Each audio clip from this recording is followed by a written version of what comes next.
Children of drug-addicted mothers.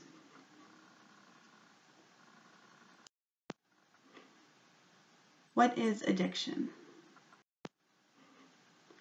Addiction.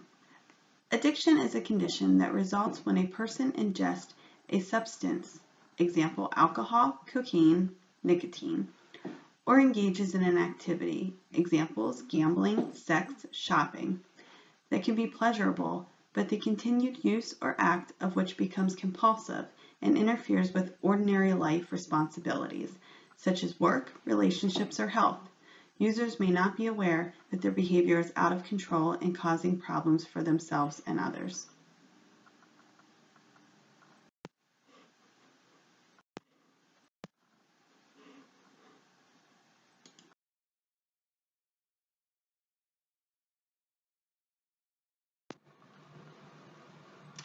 The population I chose to research was school-aged children. This category correlates with two stages of Erikson's theory of psychosocial development, Stage 4 and Stage 5. Stage 4 is industry versus inferiority, ages 6 to 12 years old. During this stage, children need to be productive and have successful experiences. Children are busy learning and given opportunities to master various tasks. Children who are able to find ways to succeed are industrious. Those who experience repeated failures will develop feelings of inferiority, hampering chances of success in the future. During Stage 5, identity versus identity confusion is adolescence. Adolescents are exploring who they are and developing their sense of identity. They try out roles for the future and integrate these roles into their sense of self. Adolescents who have difficulty integrating their roles into their identity will experience confusion about who they are.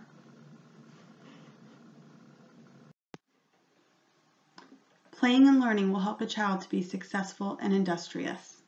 Many families interact with the use of substances. There is lack of parenting, poor home management, and lack of communication between the child and parent. This leaves little room for learning and playing. Many times these children are exposed to learning and playing only at school, but there is an increased risk of truancy for these children as well. They begin to develop feelings of inferiority, according to Erikson, due to lack of exposure to these experiences. Adolescence is a time of developing your sense of identity. At this age, they are trying out roles to develop a sense of identity. Many of these children will begin to abuse substances as well at this age. Forming their sense of identity is based on the experiences around them. If they observe their parents abusing substances, they may abuse substances as well.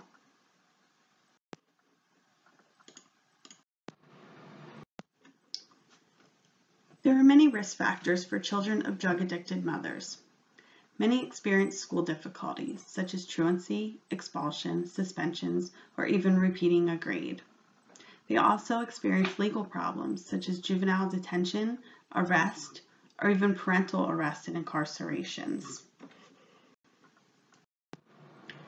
More risk factors for children of drug-addicted mothers include substance abuse, child abuse, sexual abuse, behavior problems at home and school, mental health diagnoses, including attention deficit hyperactivity disorder, oppositional defiance disorder, conduct disorder, anxiety disorder, major depression, out-of-home placement, such as a group home, going into an adoptive home, or even foster care placement. In a study of children of substance abuse users, the life experiences of children of opiate addicts and methadone maintenance. It was found that children aged 3 to 7 of addict parents had a diminished capacity for school success or adequate social development. They related these problems to the lack of parental supervision and attention. Children of addicts 8 to 17 years old had more problem behaviors in school, including truancy.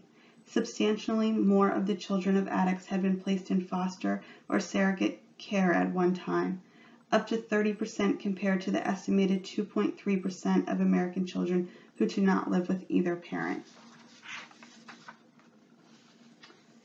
It was also shown that excessive punishment and abuse experiences in drug addicts in children's lives. Excessive punishment such as hitting the child harder than they had thought they should have, or hitting the child with a fist, hitting the child with something other than their hand, threatening the child with a weapon, or using a weapon with a child.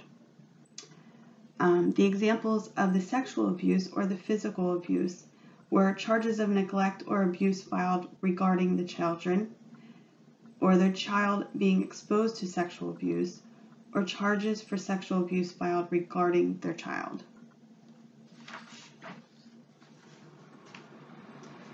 In another study of the risk protective factors among addicted mothers' offspring, a replication study, the study focused on the analysis was to determine if studies using a similar design, assessments, and analytic methods would produce similar results.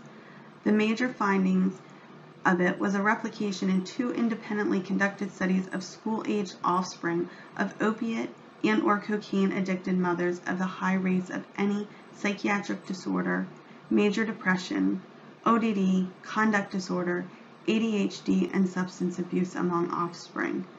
Both studies also found high rates of comorbid alcohol abuse, depression, and multiple drugs of abuse in the addicted mothers. Comparison of gender-specific rates of disorders revealed an increase in the rates of ADHD in boys versus girls that was consistent between the studies. Luther and others found higher unadjusted rates of over-anxious disorder, ADHD, and ODD in Caucasian versus African American offspring.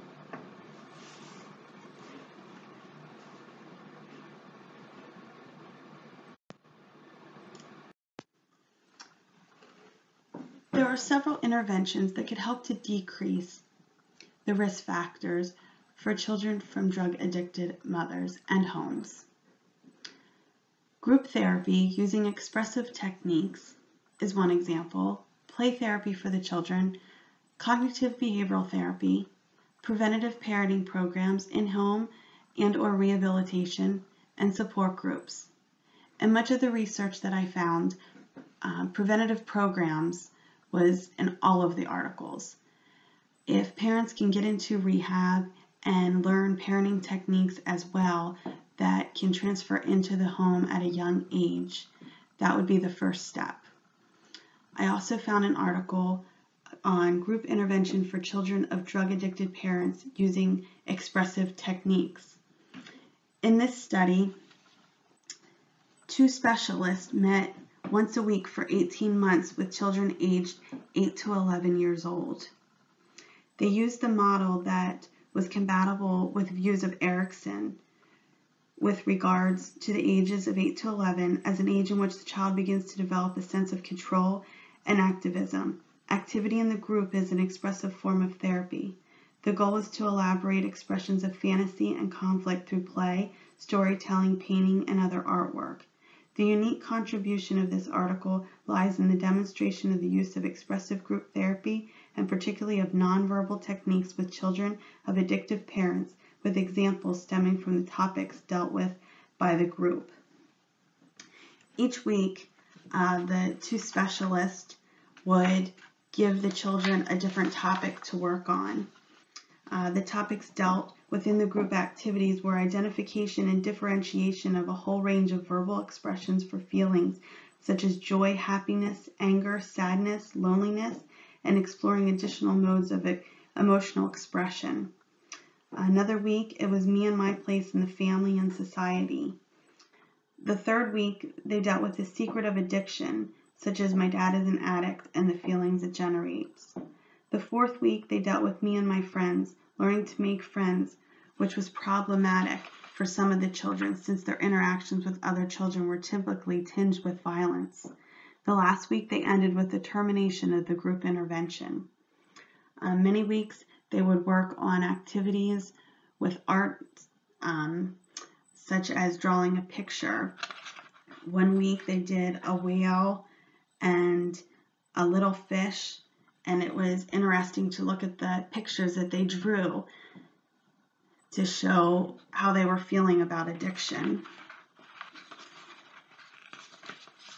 And what they found at the end was that many of the children were feeling less lonely, and they were feeling that they now had friends and people that they could confide in.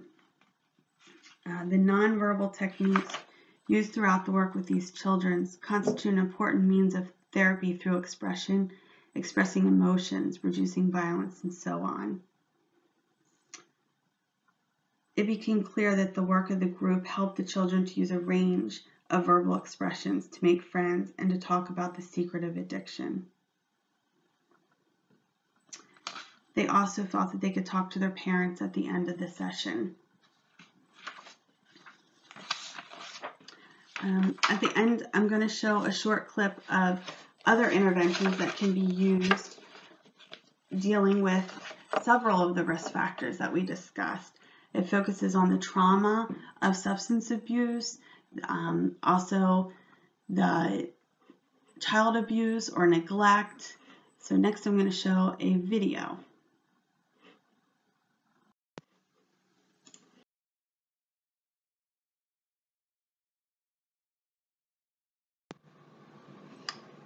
Here are some important facts to remember about children of drug-addicted mothers.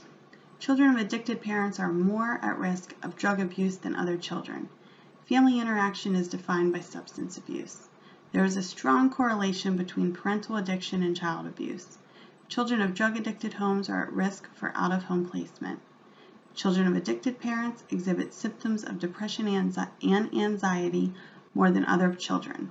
Children of addicted homes are at greater risk of physical and mental health problems. Children from addicted homes benefit from supportive adult efforts help.